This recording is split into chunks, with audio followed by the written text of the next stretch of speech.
नमस्कार, मी राजेंद्र होंजे. बेधडकमध्ये तुमचं सगळ्यांचं स्वागत. आज आपण चर्चा करणार आहोत संध्याकाळपासून ज्या विषयावरती जगभर चर्चा सुरू झाली ती पॅरिसमधल्या एका साप्ताहिकावर झालेल्या हल्ल्यासंदर्भात. यात जवळपास 12 लोकांना दहशतवाद्यांनी टार्गेट केलं, मारलं. कारण फक्त एकच होतं की जे कार्टून या साप्ताहिकामध्ये काढलं गेलेलं होतं हे कार्टून आमच्या विरोधात आहे असं भासवून घेऊन यांनी कुठलीही चर्चा न करता या दहशतवाद्यांनी थेट या ऑफिसच्या आतमध्ये जाऊन तिथे असलेल्या सर्व कर्मचाऱ्यांवरती अंधाधुंद पद्धतीने गोळीबार केला आणि जे मारले गेले त्यात 10 जण पत्रकार आहेत. आणि शिवाय या मासिकाचे संपादक ज्यांनी हे कार्टून काढलं ते उत्तम दर्जाचे जगभरातले उत्तम कार्टूनिस्ट यांनाही या हल्ल्याला सामोरं जाताना मृत्यूला कवटाळावं लागलं. ही परिस्थिती काय येते? अभिव्यक्ती स्वातंत्र्यावरती हा हल्ला होतोय. पत्रकारांनी असे हल्ले सहन किती दिवस करायचे? आणि जर काही चांगलं लिहिलं गेलं, जर एखाद्या गोष्टीवरती धडक भाष्य केलं गेलं तर ते समजून न घेता आपण पत्रकारांवरती हात उगारण्याआधी आपण आपल्यात का डोकावून पाहत नाही हाही खरा मुद्दा आहे. आणि ह्याच 3 प्रश्नाविषयी आम्ही चर्चा आज बेधडकमध्ये करणार आहोत. पॅरिसमधला हल्ला हा अभिव्यक्ती स्वातंत्र्याची हत्या आहे का? आणि व्यंगचित्राची भाषा समजण्यामध्ये आम्ही अपात्र ठरतोय का? त्यात प्रत्येक जण आला, कारण व्यंगचित्राची भाषा ही हजारो शब्दांच्या पलीकडची असते. त्यामुळे ते हजारो शब्द वाचण्यात वेळ घालवण्यापेक्षा एका व्यंगचित्रामधून आपल्याला काय समजतंय आणि ते उमजण्यामध्ये आम्ही कमी पडतोय का हा खरा मुद्दा आहे. आणि पत्रकाराचा संरक्षणाचा मुद्दा हा नेहमीप्रमाणे आयरणीवर आहेच. कारण ज्या प्रकारे पत्रकार पुढचं पाऊल टाकतोय हे समाजासाठीच असतं हे आपण जाणून घेताना कमी पडतोय हे स्पष्टपणे याच्यातनं दिसून येतं. याच मुद्द्यावर बोलण्याकरता आपल्यासोबत स्टुडिओमध्ये आहेत IBN लोकमतचे कार्यकारी संपादक महेश म्हात्रे सर. सर, पॅरिसमध्ये गेले काही यापूर्वीच्या काळामध्ये गेलेले आहेत, फिरलेले आहेत. त्यामुळे तिथली परिस्थिती कशी आहे, इथला नेमकं संस्कृती, परंपरा, व्यक्तींमधलं एकमेकांमधलं संवाद, प्रत्येकांमधली समजून घेण्याची पद्धत हे आपल्याला ते स्पष्ट सांगतील. कसं जगतात पॅरिसमधले लोक आणि हा हल्ला झाला त्यामुळे तिथली परिस्थिती नेमकी कशी झालेली असेल हे आपण समजून घेणार आहोत. आपल्यासोबत ज्येष्ठ पत्रकार जतीन देसाई सर आहेत. जतीन देसाई सर या सगळ्याच हल्ल्यासंदर्भात, दहशतवादाच्या प्रत्येक घडामोडी संदर्भात बारकाईने अभ्यास करत असतात. आजही त्या संदर्भात ते आपल्याला सांगतील. आपल्यासोबत जयंत उर्बाणेकर सर आहेत, माजी पोलीस अधिकारी आहेत. रॉच्या सर्व्हिसमध्ये असताना त्यांनी पाकिस्तानात देखील काम केलेलं आहे. आणि हे सगळे हल्ले होतात कसे, कसे शिजतात, काय नेमकं घडतं, कशा पद्धतीने लोकांना टार्गेट केलं जातं यावर ते सविस्तर भाष्य करतील. आपल्यासोबत व्यंगचित्रकार विकास सबनीस देखील येणार आहेत. त्यांच्याकडूनही आपण या व्यंगचित्राची भाषा कशी असते आणि ती समाजमनावर किती परिणामकारक ठरते आणि आपण समजण्यामध्ये किती कमी पडतो हे आपण त्यांच्याकडनं समजून घेणार आहोत. मला सर सुरुवातच तुमच्यापासून करायची आहे. आणि पॅरिसमध्ये तुम्ही फिरल्यानंतर पॅरिसमधलं एक वेगळं वातावरण आणि पॅरिसमधल्या प्रत्येक संस्कृती, इतिहासाचे दाखले हे पाहत असताना आज अशा पद्धतीने हल्ला होणं, ज्या लोक समाजासाठी काम करतात त्यांच्यावरतीच गोळ्या झाडल्या जातात. चार्ली हेब्दो हे जे साप्ताहिक आहे पॅरिसमधलं, त्या साप्ताहिकाचा आत्मा जो आहे हे उपहासगर्भ लिखाण म्हणजे विनोदाचा आधार घेत सामाजिक व्यंगावर टीका करणे. आपल्याकडे जर तसं उदाहरण द्यायचं म्हटलं तर सध्याच्या काळामध्ये मार्मिक एक तसं साप्ताहिक आपल्याकडे प्रसिद्ध होताना दिसतं. तर अशा प्रकारची साप्ताहिकं मोठ्या प्रमाणात नसतात. परंतु त्या साप्ताहिकांमधून ज्या पद्धतीचं, विशेषतः चार्ली हेब्दोमधून ज्या पद्धतीने व्यंगचित्र प्रसिद्ध होत होती, ज्या पद्धतीने लिखाण केलं जात होतं, यामुळे स्थानिक फ्रेंच समाजामध्ये त्या साप्ताहिकाचा एक स्वतःचा एक वाचक वर्ग आहे, त्यांचा स्वतःचा एक दर्जा आहे. आणि फ्रान्स किंवा पॅरिस हे अभिजात वाङ्मय, अभिजात कला आणि अभिजात संस्कृती यासाठी ओळखलं जातं. तुम्ही जर पॅरिसमध्ये फिरत असाल तर आपल्याला लक्षात येतं की पॅरिसच्या, म्हणजे मला आठवतं मी पहिल्यांदा 2002 मध्ये पॅरिसमध्ये गेलो त्यावेळेस पॅरिस संदर्भात बनवलेली एक फिल्म होती, ती मला बघायला मिळाली. आणि त्या फिल्मच्या शेवटी वॉल्टेअर असं म्हणतात, दाखवलं होतं की तुम्हाला जर पॅरिस समजून घ्यायचं असेल तर तुम्ही पॅरिसच्या रस्त्यावर फिरा, मग तुम्हाला ते शहर चांगल्या पद्धतीने कळेल, तिथले लोक कळतील, तिथली संस्कृती कळेल, तिथला जो समाज आहे त्यांची जगण्याची एक वेगळी शैली आहे. म्हणजे फ्रान्सचा किंवा फ्रेंच भाषेचा युरोपीय समुदायावर इतका पगडा होता की अगदी आत्तापर्यंत, म्हणजे 16व्या शतकापर्यंत ब्रिटिश राजघराण्यात सुद्धा फ्रेंच भाषा बोलली जात होती. इतका फ्रेंच भाषा, संस्कृती आणि त्यांच्या अभिजात वर्तनाचा संपूर्ण युरोपवर पगडा आहे. फक्त युरोप नाही तर संपूर्ण जगाला फ्रेंच राज्यक्रांतीने स्वातंत्र्य, समता आणि बंधुता दिली. फ्रेंचांनी फ्रेंच चित्रकारांनी विशेषतः पॅरिसमध्ये ज्या पद्धतीने जगभरातल्या कलांना आश्रय दिला आणि त्या तिथे फुलवल्या. लुव्र हे जे म्युझियम आहे ते बघणं हा एक आनंदाचा अनुभव असतो. परंतु त्या सगळ्या पार्श्वभूमीवर आता जेव्हा आपण या घटनेचा विचार करतो, फ्रान्सच्या मध्यवर्ती भाग म्हणजे पॅरिसच्या मध्यवर्ती भागामध्ये हे चार्ली हेब्दोचं ऑफिस आहे आणि तिथे 2 कारमधून तोंडावर बुरखे घेतलेले लोक येतात आणि त्या साप्ताहिकाच्या ऑफिसमध्ये घुसून साप्ताहिकाचं जे मुख्य संपादक आहेत त्यांना गोळ्या घालतात, त्यांच्याबरोबर जे व्यंगचित्रकार आहेत त्यांना गोळ्या घालतात. हे सगळं म्हणजे आपली मानसिकता कुठे चाललेली आहे. म्हणजे जगामध्ये ज्या शहरामधून स्वातंत्र्य, समता आणि बंधुताचे नारे ज्या शहरात घुमले आणि ते जगभर पसरले, तिथे जर अशा पद्धतीने अभिव्यक्ती स्वातंत्र्यावर हल्ला होणार असेल तर याची सगळ्या जगाने दखल घेतली पाहिजे. विशेषतः सर्वच प्रसारमाध्यमांनी दखल घेतली पाहिजे असं मला वाटतं. अगदी खरं आहे जतीन सर. ज्या प्रकारे आपण बघतो की 10 पत्रकारांवरती गोळ्या घातल्या गेल्या, मुख्य संपादक चार्ली हेब्दोचे यांना मारलं गेलं, चाब ज्यांनी हे कार्टून काढलं त्यांच्यावरही गोळी झाडली गेली. असं म्हटलं जातंय, ज्या बातम्या आपल्यापर्यंत येत आहेत त्या 2013 पासून अल कायदाच्या लिस्टवरती हे 4 कार्टुनिस्ट होते. पण अशा प्रकारे आपली भावना व्यक्त करणं म्हणजे लोकांचा रोष ओढवून घेणं ही पद्धत बनत चालली आहे समाजात.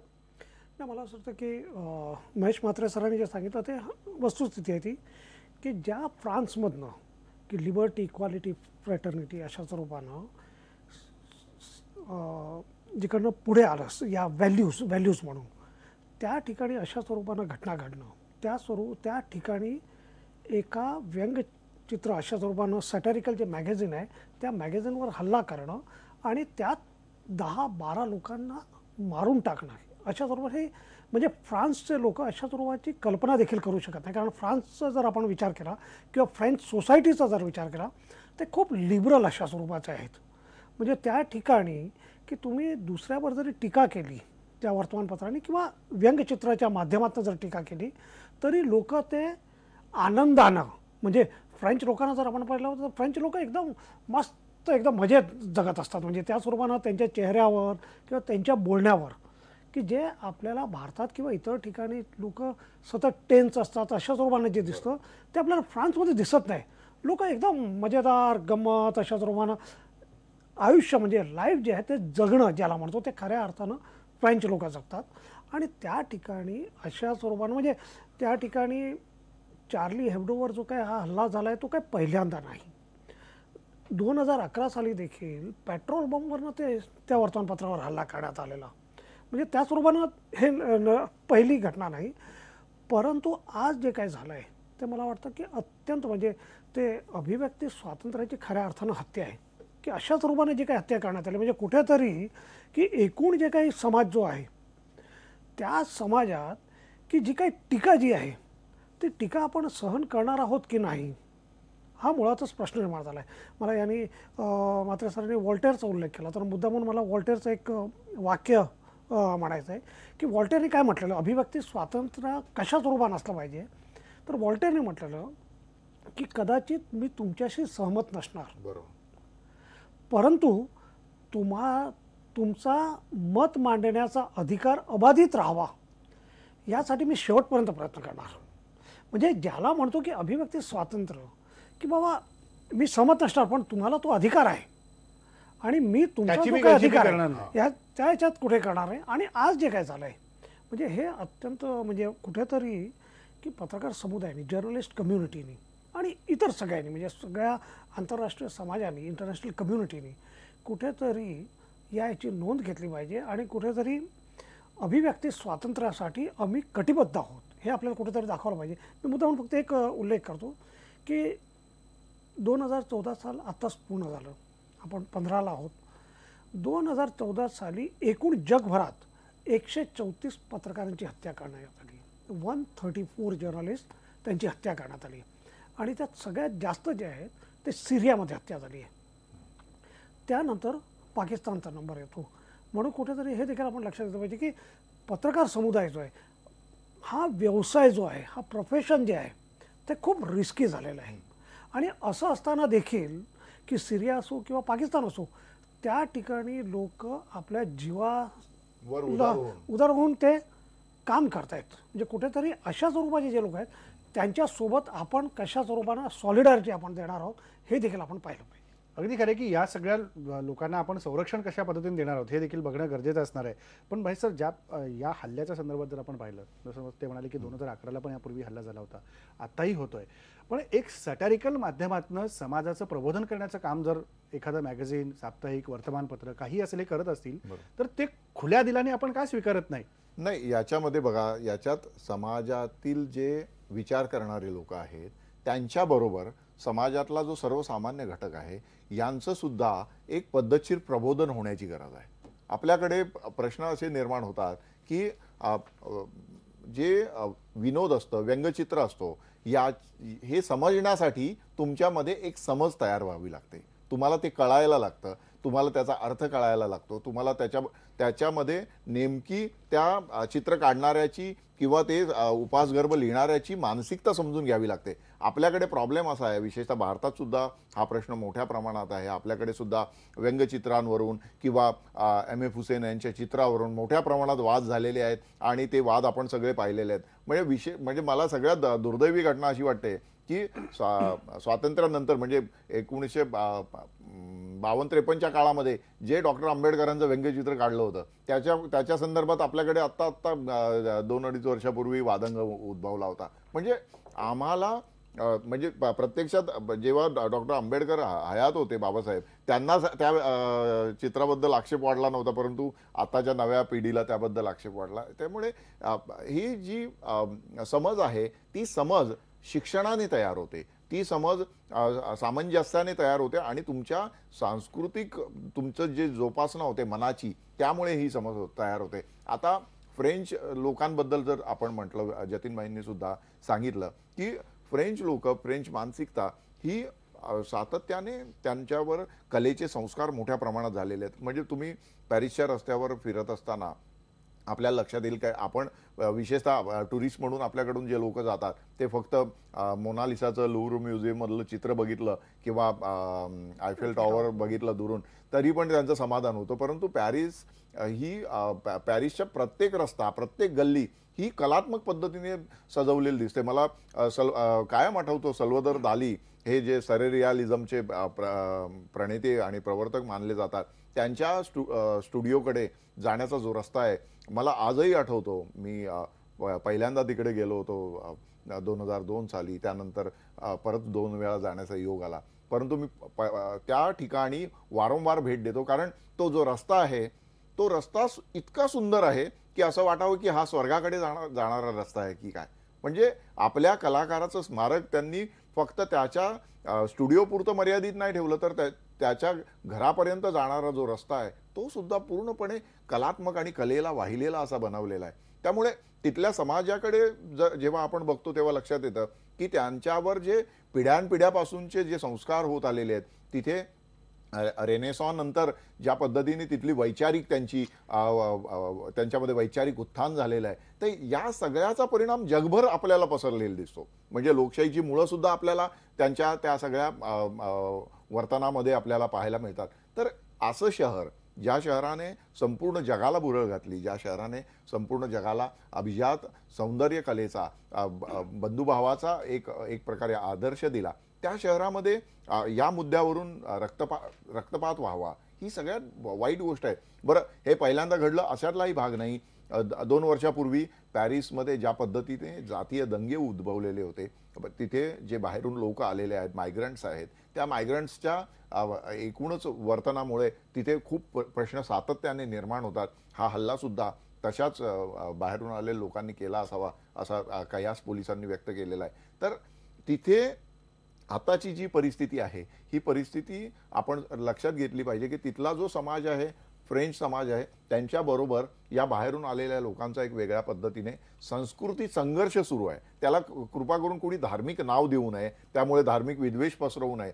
तर हा जो 2 संस्कृतीमधला संघर्ष आहे, त्याच्यात एक संस्कृती आहे फ्रेंच लोकांची जी कलेला सन्मान देणारी आहे, कलाकारांचा सन्मान करणारी आहे, त्यांच्या अभिव्यक्तीचा आदर करणारी आहे, आणि हे दुसरे लोक आहेत की ज्यांना त्या गोष्टी रानटीपणाच्या वाटतात, त्यामुळे त्याला ते तशा पद्धतीने उत्तर देण्याचा प्रयत्न करतात. त्यामुळे आपण सर्वच अभिव्यक्ती स्वातंत्र्याचा पुरस्कार करणारे जतीनबाईंनी आता सांगितलं की जगभरामध्ये पत्रकारांवर कशा प्रकारे हल्ले होत आहेत, त्यांच्या जीवाला धोका असूनही ते आपलं काम करत असतात, ते यापुढे सुद्धा काम करत राहतील. आपण सारेजण त्या आपण बंधुभाव म्हणून या सगळ्या घटनेकडे त्या दृष्टीने पाहत आहोत.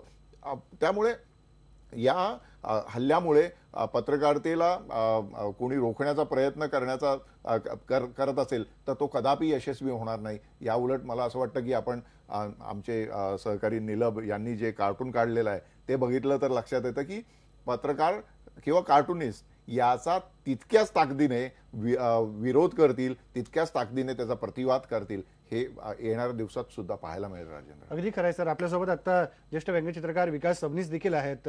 सबनीस सर, ज्या प्रकारे आपण बघतोय की अभिव्यक्ती स्वातंत्र्यावरचा हल्ला गळचेपी नव्हे तर अभिव्यक्ती स्वातंत्र्याची हत्या झालेली आज फ्रान्समध्ये पाहायला मिळाली. एक कार्टुनिस्ट म्हणून तुम्ही काय सांगाल की ही व्यंगचित्राची जी भाषा ब्रशच्या एका फटकऱ्यातनं तयार होते ती भाषा समजण्यामध्येच अपात्र ठरतायत सगळेजण? निश्चितपणे आपल्याकडे काय झालंय, कार्टूनमध्ये कार्टून इलिटरसी हा प्रकार खूप आहे.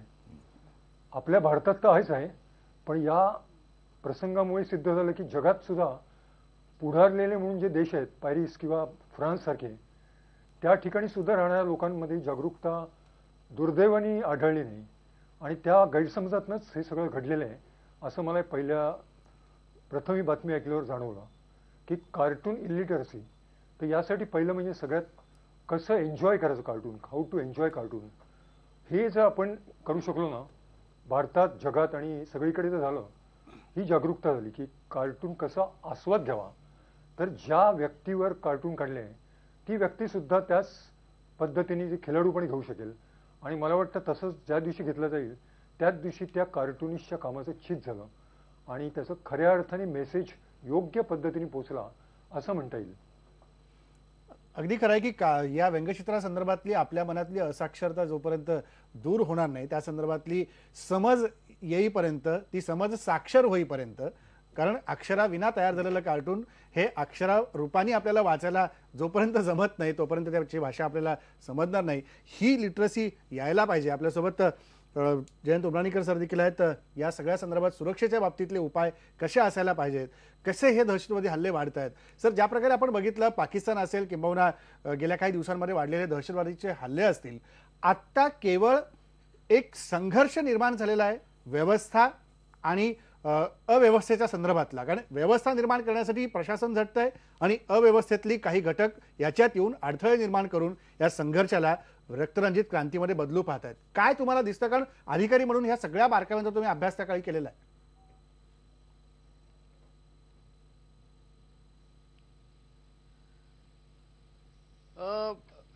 थोडं जरा स्पेसिफिक बोलायला पाहिजे आपल्याला या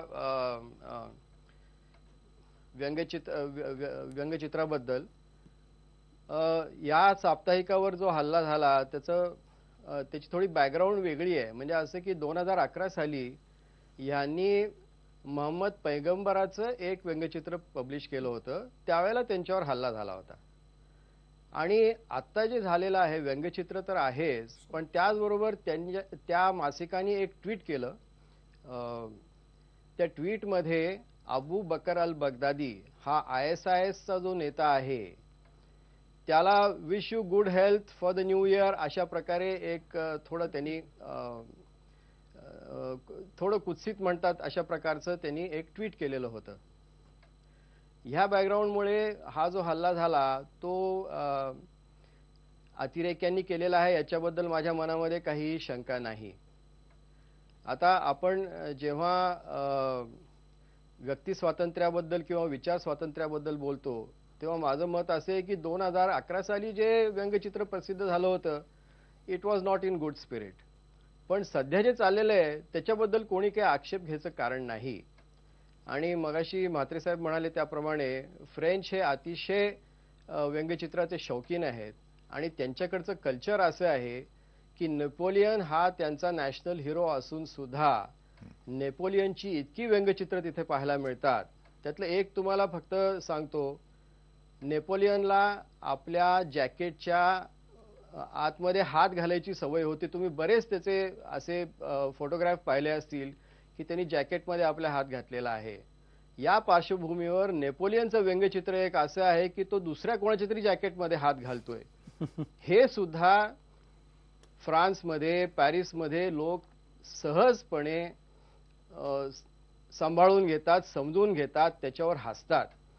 अशा प्रकारच्या देशामध्ये, अशा प्रकारच्या शहरामध्ये कोणी व्यंगचित्र पाहून एखाद्या ऑफिसवर हल्ला करेल हे पाहिलं की अतिशय आश्चर्य वाटतं. पुन्हा आपण मार्मिकचा मगाशी उल्लेख केला, त्या मार्मिकच्या त्या पहिल्या पानावर पूर्वी अशा ओळी असायच्या, आता असतं की माहित नाही कारण मी सध्या पाहत नाही मार्मिक. पण खींचो न कमान को न तलवार को निकालो, जब तो मुकाबिला तो अखबार निकालो, असं मार्मिकवर पूर्वी लिहिलेलं असायचं. सर मी करेक्ट त्यात करतो उलटंच तुम्हाला. झालं, अखबारावरचे तोफ डागायला लागले तशी परिस्थिती आहे. हो. ही ओव्हरऑल ज्याला आपण एक्स्ट्रीमिस्ट मेंटॅलिटी म्हणतो ह्याच्यामुळे हे सगळं होतं आहे. आणि दुर्दैवाने समाजामध्ये आपल्याकडे सुद्धा अशा प्रकारचे मंडळी आहेत की ज्यांच्या मनामध्ये असहिष्णुता आहे. आपल्या शेजारच्या राष्ट्रामध्ये तर खूपच आहे. म्हणजे पाकिस्तानमध्ये एक मी तिथे असताना झालेला किस्सा सांगतो. 2 मुलांमध्ये भांडण झालं आणि त्यातल्या एका मुलाचं नाव मोहम्मद होतं. दुसऱ्या मुलांनी त्या मुलाच्या नावाने काहीतरी आक्षेपार्ह लिहिलं, तर त्या लहान मुलाला आणि त्याच्या आईवडिलांना ब्लास्फेमी खाली बुक करण्यात आलं. याचा अर्थ केवळ एक व्यक्तीच नव्हे तर समाज व्यवस्था सुद्धा कधी कधी फार असहिष्णू बनू शकते. आणि आपल्याकडे हे असं बनू नये यासाठी आपण खूप प्रयत्न करणं अतिशय आवश्यक आहे. आणखी एक गोष्ट सांगायची झाली तर आपण ते हिंदू मुसलमानांवरचा भेद करू नये. आणि भारतीय मुसलमानांबद्दल मी पुन्हा पुन्हा हे सांगतो की जेव्हा पार्टिशन झाली तेव्हा भारतीय मुसलमानांना ऑप्शन होता, हिंदूंना नव्हता. परंतु भारतीय मुसलमान भारतामध्येच राहिले म्हणून त्यांच्याबद्दल आपण त्यांच्या राष्ट्रप्रेमाबद्दल कधीही शंका घेऊ नये. पण याचबरोबर त्या लोकांमध्ये जर काही असे लोक प्रवृत्ती निर्माण करत असतील की ज्याच्यामुळे हिंसा वाढेल किंवा ज्याच्यामुळे असहिष्णुता वाढेल, तर त्याचा बिमोड करण्यासाठी त्या लोकांमध्ये काम करायची अतिशय आवश्यकता आहे. त्यांना तुम्ही बाजूला टाकून उपयोगी नाही. आणि केवळ तोच समाज नाही, मी सर्व समाजानेच म्हणतोय. आपल्याकडे सुद्धा आता गेल्या 6 महिन्यामध्ये आपण वेगळी वेगळी मुक्ताफळं जी ऐकलेली आहेत वेगळ्या लोकांच्या तोंडामधून, त्याच्याबद्दल सुद्धा जर बोलायचं झालं तर किती प्रचंड असहिष्णुता आपल्याकडे वाढू लागलेली आहे, त्याच्याबद्दल फार चिंता वाटते. आता पत्रकारिता आणि पत्रकारांच्या सुरक्षतेबद्दल जर बोलायचं झालं तर जेव्हा पत्रकार काहीतरी तिखटपणे लिहितो तेव्हा आपल्यावर हल्ला व्हायची शक्यता आहे हे त्यांनी आता हल्ली गृहीतच धरायला पाहिजे. पोलीस याच्यामध्ये काय करू शकतात? भारताबद्दल बोलायचं झालं किंवा म्हणजे महाराष्ट्राबद्दल जर बोलायचं झालं तर आपल्याकडे 2000 व्यक्तींच्या मागे 3 पोलीस आहेत. आणि त्याखेरीज जर Z+ कॅटेगरीवाला कोणी जर तुमच्या शहरामध्ये आला तर त्याला आपण 27 अधिकारी देतो, अधिकारी आणि कर्मचारी. म्हणजे 18,000 लोकांचं वैध संरक्षण आपण काढून घेतो आणि त्याला देतो. पत्रकारांना संरक्षण देता येणं शक्य आहे का या पार्श्वभूमीवर, याचा आपणच म्हणजे विचार करावा. मी एक रिटायर्ड पोलीस ऑफिसर आहे म्हणून सांगत नाही, पण तुमच्याही लक्षात येईल की अशा प्रकारे प्रत्येक पत्रकाराचं संरक्षण करणं हे अशक्य आहे. सर त्यासाठी उमराणीकर सर या मुद्द्याला घेऊन सहिष्णुता जास्त वाढली. उमराणीकर सर या मुद्द्याला घेऊन पुढे चर्चा करायची आहे. ब्रेकची वेळ झालेली आहे. ब्रेक नंतर पत्रकारांच्या सुरक्षेबद्दल आणि वाढत्या या सगळ्या असहिष्णुतेबद्दल आपण अधिक बोलूया. ब्रेक नंतर परत भेटू.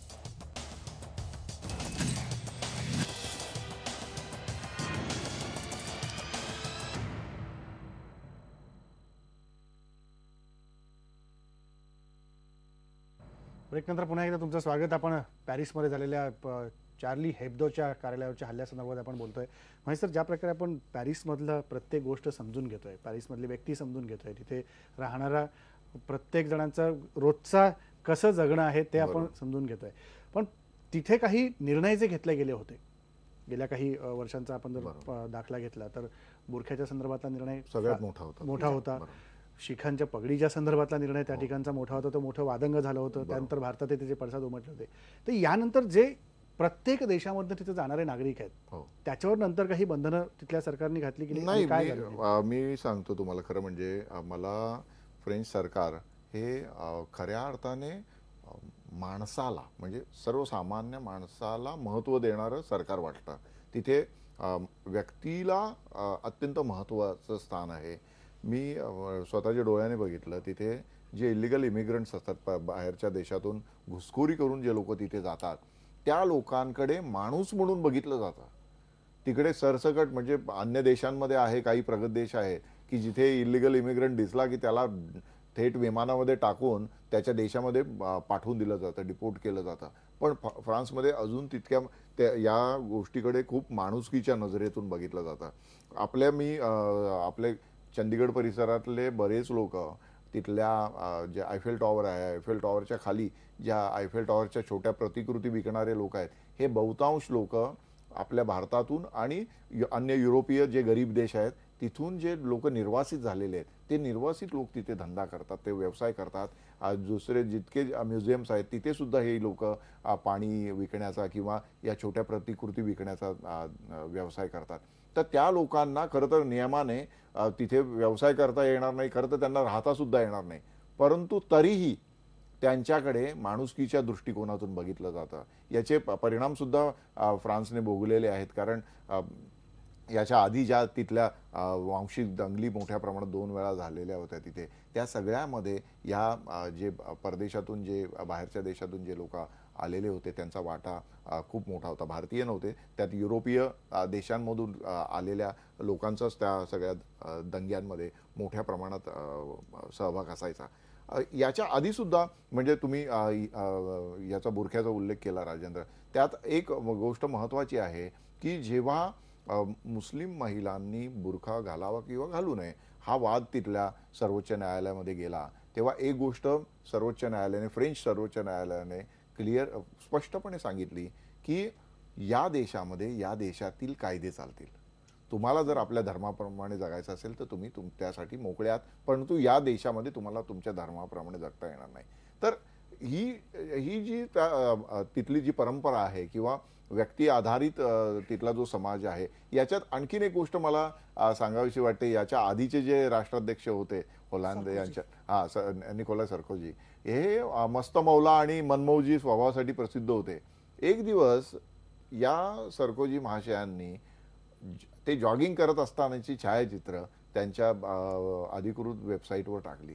त्या विरोधात पॅरिस आणि फ्रान्समधल्या सगळ्या अभिजनांमध्ये संतापाची लाट उसळली. म्हणजे खरं तसं बघितलं तर त्यामध्ये आपण पाहिलं तर आपल्याला गैर वाटणार नाही, परंतु फ्रान्समधल्या अभिजनांचा त्यावर आक्षेप असा होता की राष्ट्राध्यक्षासारख्या व्यक्तीने कुस्तीपटू किंवा अन्य कुठल्या धावपटूप्रमाणे जॉगिंग करू नये. त्यांनी विचारवंताप्रमाणे किंवा जो चिंतन करणारा व्यक्ती असतो त्याच्याप्रमाणे एरधाऱ्या घालाव्यात, त्याने फार तर चालावं, परंतु त्याने अशा शारीरिक व्यायामामध्ये पडू नये. म्हणजे इतकी वेगळ्या प्रकारची विचार करण्याची क्षमता किंवा विचार करण्याची परंपरा असणारे हे लोक आहेत. त्यामुळे तिथे हा जो संस्कृती संघर्ष मोठ्या प्रमाणात उद्भवलेला आहे, हा संस्कृती संघर्ष तिथल्या देशाने त्याच्याकडे गांभीर्याने बघितलेलंच आहे. आपण हिजाबच्या बुरख्याच्या मुद्द्यावरून त्यांनी जो थेट निर्णय घेतला त्यावरून ती गोष्ट स्पष्ट झालेली आहे. त्यामुळे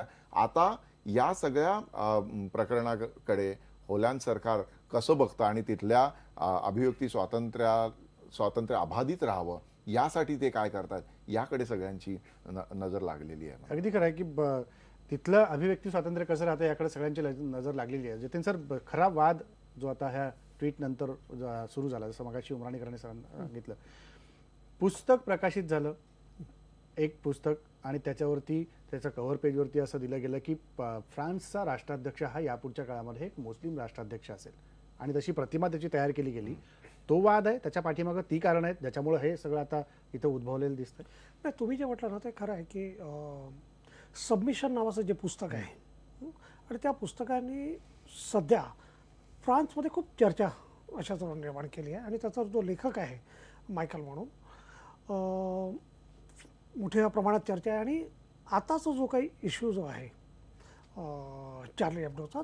त्याची ती कव्हर स्टोरी आहे आणि त्या कव्हर स्टोरीमध्ये त्याने त्या पुस्तकाचा रिव्ह्यू केलेला आहे. मला वाटतं की आता काही गोष्टी आपण लक्षात आणि घेतल्या तो पाहिजे. रिव्ह्यू हां. उपवास उपवास पद्धतीने obvious. कारण ते naturally चार्ली त्यांचं हेब्डो ते- मुळातच त्याची- सॅटॅरिकल असल्यामुळे satirical त्यांची, त्याच स्वरूपानं ते करणार. आणि पण प्रश्न असा आहे की मला एक गोष्ट सांगायची आहे मुद्दाहून की ह्या कार्टून इलिटरसीचा परिणाम नाही आपण लक्षात घेतला पाहिजे.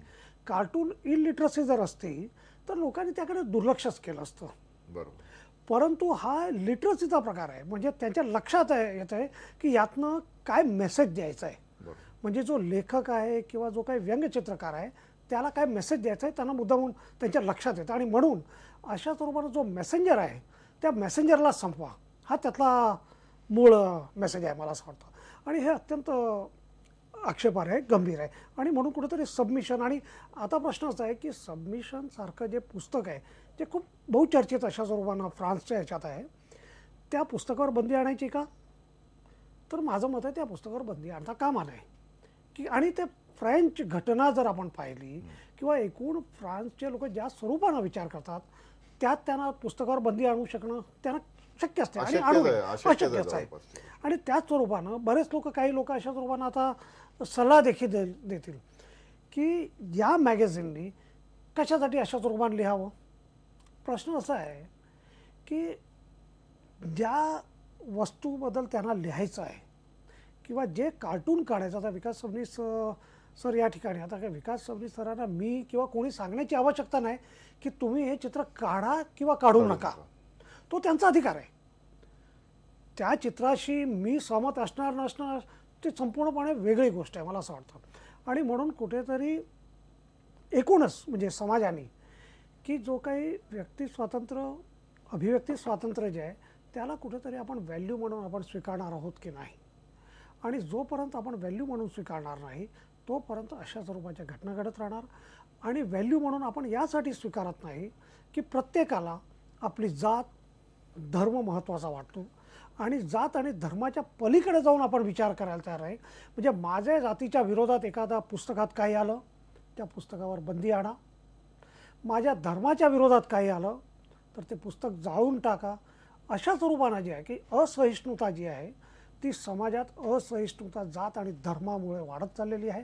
आणि म्हणून कुठेतरी की नवीन शतकात कुठेतरी ह्याच्या पलीकडे जाण्याची आवश्यकता आहे. धर्म आणि जात ह्याच्या पलीकडे आपण जाणार आहोत की नाही. आणि धर्म आणि जातीच्या जर पलीकडे आपण जर जाणार असू तर खऱ्या अर्थानं आपण टॉलरंट होणार. आणि म्हणून मला असं वाटतं की सहिष्णुता कुठेतरी समाजात अशा स्वरूपाची एक व्हॅल्यू कुठेतरी आपल्याला बिंबवली पाहिजे. दुर्दैवानं अशा स्वरूपानं होताना दिसत नाहीये. प्रत्येक जण जात आणि धर्म माझी जात आणि माझा धर्म श्रेष्ठ आहे इतरांपेक्षा याच्या भोवतीच फिरताना दिसतोय. हे वास्तव त्यातलं समोर येताना दिसत आहे. सबनी सर ज्या प्रकारे आपण बघितलं की या व्यंगचित्रावरनं जो वाद निर्माण झाला व्यंगचित्र प्रत्येकाला समजतंय असं आता जतीन सर म्हणाले की इलिटरसी त्याच्यामध्ये नाही आहे फारशी.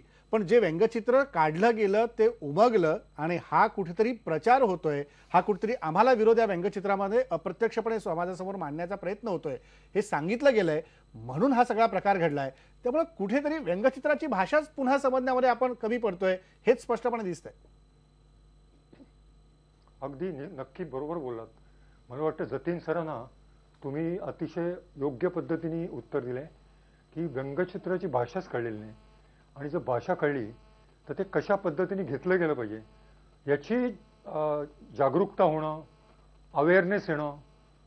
जगाच्या पाठीवरचा कुठलाही देश असो पण प्रत्येक नागरिकाला किमान लिटरसीचा अर्थ माझा हा आहे की जसं ते कसं घ्यावं, हाऊ टू टेक इट आणि किती इझिली एन्जॉय करता यावं. म्हणजे ज्याच्यावर काढले त्यालाही तो आस्वाद घेता आला पाहिजे. तुम्हाला उदाहरण देतो. पंडित नेहरू पंतप्रधान असताना शंकर यांनी त्यांच्यावर खूप कठोर टीका करणारी कार्टून काढली होती. एक कार्टून असं होतं, पंडित नेहरूंची कॉमेंट होती की लडाखमध्ये चीननी जे पादाक्रांत केलंय लडाख तर ते त्यांनी आपल्या ताब्यातनं चीनला जोडलेलं आहे.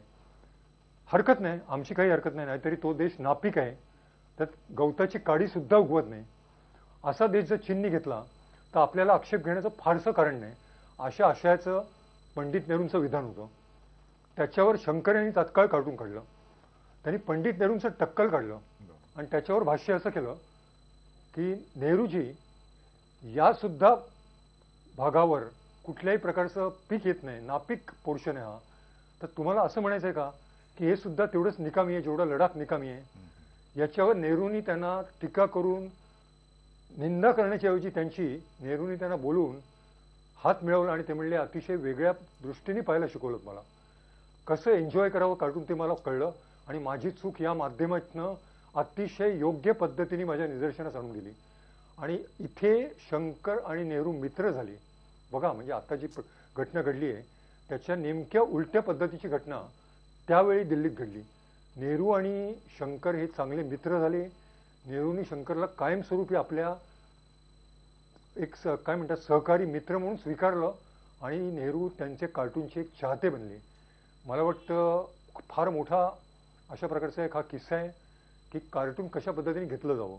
आणि हे जर आपण जगातल्या प्रत्येक नागरिकांनी, प्रत्येक नेत्यांनी सुद्धा या पद्धतीने जर घेतलं तर मला वाटतं फार वातावरण बदलायला निश्चित मदत होईल. आणि मला जी अभिप्रेत आहे कार्टून इलिटरसी ती निश्चितपणे नष्ट होऊ शकेल. तर हे एक मोठं उदाहरण आहे. अगदी खरं अशी की अनेक अनेक उदाहरणं आहेत आपल्याला तुमच्याकडनं जाणून घ्यायचं. सबनीस सर, ब्रेकची वेळ झालेली आहे, मात्र जे उदाहरण तुम्ही सांगितलं हेच मुळात प्रत्येकाच्या डोळ्यात अंजन घालणारं उदाहरण आहे की कार्टून समजून घेऊन त्या कार्टूनची भाषा आपण कशी आत्मसात करायची हे नेहरू आणि शंकर यांच्या मैत्रीतून आपल्याला स्पष्टपणे दिसून येतं. ब्रेक घेऊ, ब्रेक नंतर परत भेटू.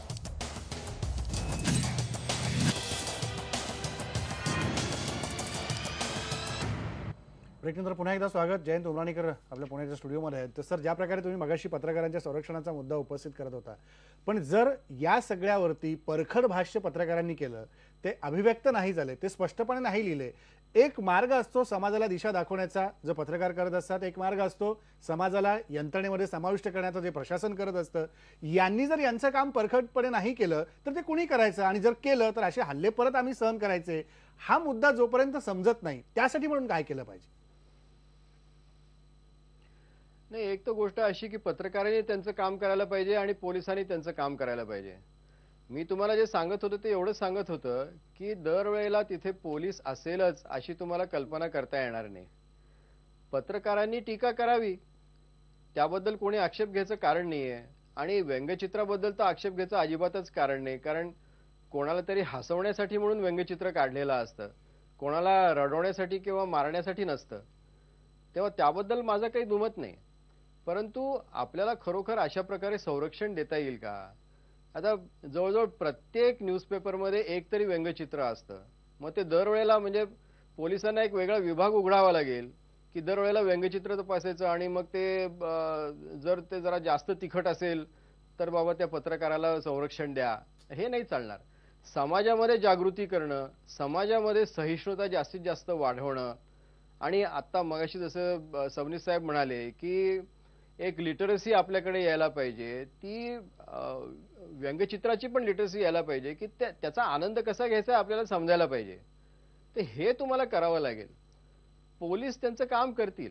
आम्ही सुद्धा न कळत म्हणजे अनेक वेळा साध्या वेशामध्ये सुद्धा जेव्हा केव्हा अशी मोठी बातमी असते त्यावेळेला ती बातमी कोणी दिली याचा साधारण विचार करून आमचे गुप्तचर पोलीस असतात ते इकडे तिकडे हिंडत असतात, नाही असं नाही. परंतु अशा प्रकारचा हल्ला थांबवणं फार अवघड आहे, ही पहिली गोष्ट झाली. आता दुसरं मला पॅरिसबद्दल हे सांगायचं आहे की आपण खूप आत्ता म्हणजे फ्रान्सचं कौतुक केलं, पण त्यांच्याकडे सुद्धा फार मोठा दुटप्पीपणा आहे. म्हणजे मला असं सांगा की पॅरिस सारख्या सुरक्षित शहरामध्ये ऑटोमॅटिक वेपन्स हे लोक आणू कसे काय शकले? माझा याच्यावर विश्वास बसत नाही, कारण त्यांची जी स्युरेत म्हणून त्यांची जी इंटेलिजन्स एजन्सी आहे ती अतिशय जागरूक आहे. परंतु त्या लोकांना सुद्धा कदाचित असं वाटलं नसेल की ही वेपन्स त्यांच्याकडे एखाद्या साप्ताहिकावर वापरण्यात येणार आहेत. त्यांना कदाचित असं वाटलं असेल की हे अतिरेकी आणखी कुठेतरी जाऊन काहीतरी करतील, मग माझं काय त्याच्यामध्ये नुकसान आहे. जगामध्ये दोन शहरं अशी आहेत, एक आहे पॅरिस आणि एक आहे लंडन, की ज्याच्यामध्ये सर्व जगामधले डिसिडंट्स ज्याला म्हणतात ते जमलेले आहेत, आणि काही अंशी त्यांना राजाश्रय पण आहे, कारण ते लोक जाऊन तिथे असायलम घेतात आणि त्यांना पॉलिटिकल असायलम मिळू पण शकतो. पण अशा लोकांचे इतर धंदे जे चालतात ते फक्त फ्रान्स विरुद्ध असतील तर मी त्याचा मुकाबला करणार, इतरांविरुद्ध असतील तर माझी काही हरकत नाही, हे अशा प्रकारचं पण स्टान्स त्यांनी घेता कामा नये. आपल्याला जर आठवण करून द्यायची झाली तर फंडामेंटलिझम बद्दल भारत जवळजवळ गेली 30-40 वर्ष आरडाओरडा करत होता, परंतु USA मध्ये 9/11 झाल्यानंतरच त्या गोष्टीकडे या लोकांचं लक्ष वेधलं गेलं. हे अशा प्रकारचं तुम्ही फरक करता कामा नये. आणि म्हणून मला असं सांगायचं की फक्त तेच असहिष्णू आहेत किंवा आपण सहिष्णू आहोत वगैरे असं म्हणायचं काही कारण नाही.